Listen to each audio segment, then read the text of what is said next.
Have you ever estimated a project and your team goes to put this project together and you had the best intentions of using this style of gutter drain and this style and correct way that you deem correct is built of a gutter drain system on how it connects to the house and out to the yard. Then you go and you assume everyone is following the process, assume everyone is doing what they're supposed to do, and then you see what you have built and you are shocked at the outcome. This happens all the time. And assuming that what you deem common sense is what should be done is a poor way to manage your company. And this is exactly where SOPs come into play, standard operating procedures. We are building a system around this very topic right now, gutter drain installation in our company, because we would have one person doing it one way, one person doing it the other way. There was no consistency whatsoever. And were the jobs getting done? Yes, but some weren't what I deem to be up to our standard or how I believe we should be doing it for the best results. So insert SOP here.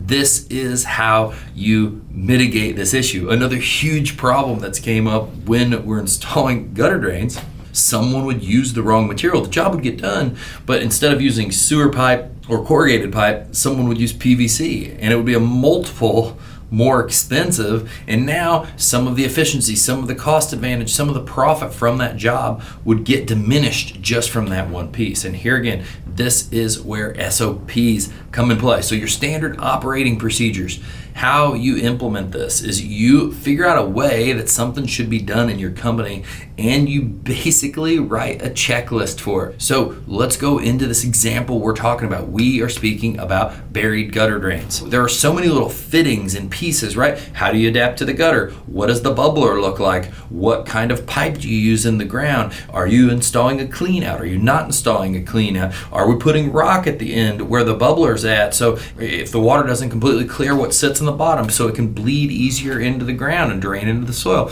All these little pieces, right? We go out and we work with someone one time or we show someone something one time and we just assume that it's going to happen the same time, the same way, time after time after time. And that is just an expectation that is setting yourself up for failure. So often the problem is business owners think that employees can't do anything, or if I don't do it, it's never going to be done right. So if no one else can do it right, so might as well do it myself. Or if I want it done right, I might as well do it myself.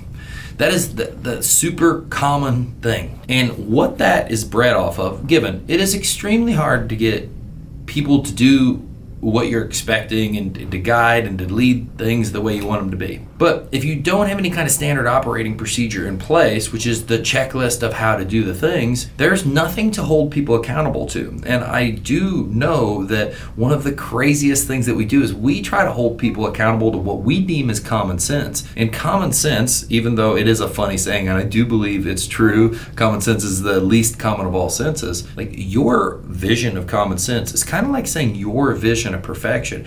Everyone's different. Everyone perceives things a different way. So back to the SOP. It's a checklist. If we're building out the gutter drain, now we're going to say, okay, here, the standard operating, the way we do this is if this is a black or dark gutter drain, we're going to use this black fitting followed by this roll of corrugated pipe followed by this 90 in the ground and then this bubbler at the end, and we are going to get these part numbers and this is how we're going to install this. And then we're going to install this with a slope to it. We don't want it to be a negative slope, so it's sloping back to the house, but it needs some kind of slope away from the house. It can run flat for a little while, but ultimately it needs to go down and away from our house. And so all these little things, you build a checklist of all the standards, what you expect material-wise, how you expect to put it together, installations for requirement, maybe some of your key tools. And then this is going to be able to take you from having no consistency from job to job to job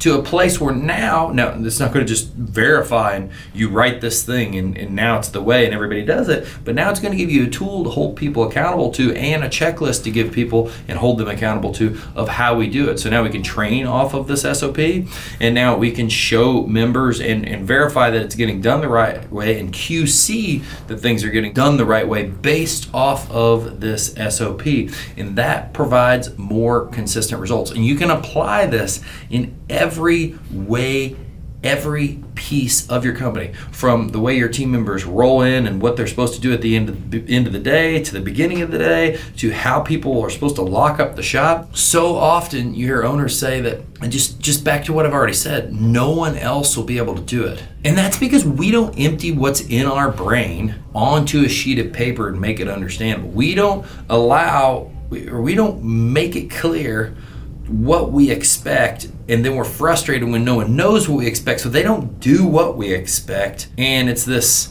never-ending cycle of frustration and lack of clarity. And now it's just to having those documents and using those correctly, having those in some kind of binder, having those in some kind of laminated paper.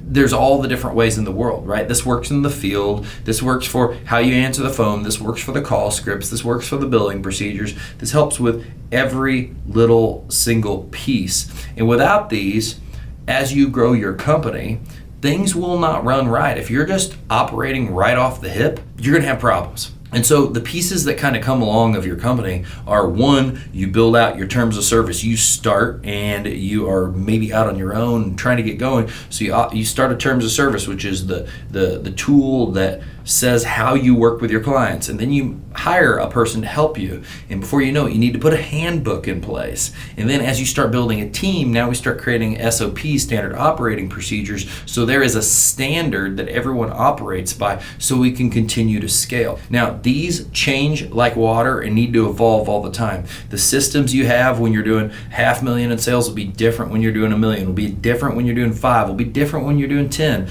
and so on and so forth. That doesn't mean you shouldn't have these in place because they're going to be different.